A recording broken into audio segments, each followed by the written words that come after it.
आज नाथ आश्रम येरोळ. सध्या श्रावण चालू आहे.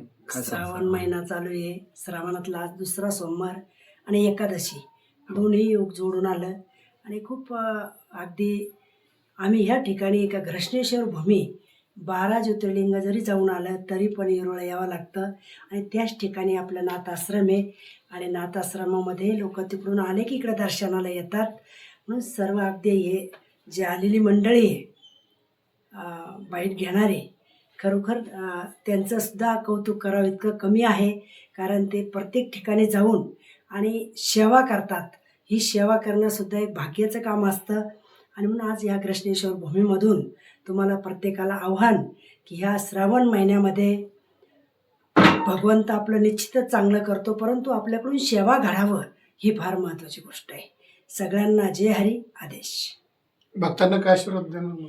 भक्तांना आशीर्वाद एकच का घृष्णेश्वर आणि त्यांचे जे गुरु दत्तात्रेय भगवंत आणि त्यांचे शिष्य मच्छिंद्र आणि बोध गोरक्षशिकेला गोरक्षेवळाला गहिनी प्रसदे निवृत्ती दातर ज्ञानदेव सार चोजाविले. आपला जो संप्रदायाचा पाया आहे तो नाथापासून सुरुवात आहे आणि निश्चितच नाथ आपल्याला सर्वांना चांगला आशीर्वाद देईल, सर्वांचं कल्याण होईल आणि श्रावण मासामध्ये तुम्हाला सर्वांना नक्कीच आशीर्वाद नाथापाशी आणि कृष्णेश्वराकडे मी मागेल.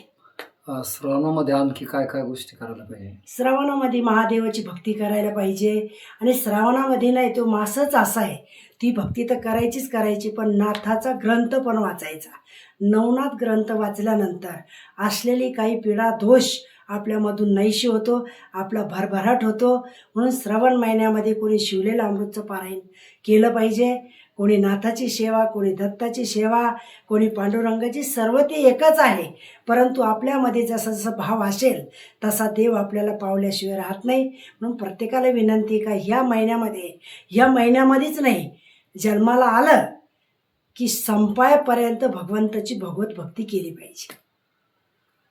महाराज इथलचा आपला ॲड्रेस सांगा एकदा. इथला ॲड्रेस. ना बरोबर.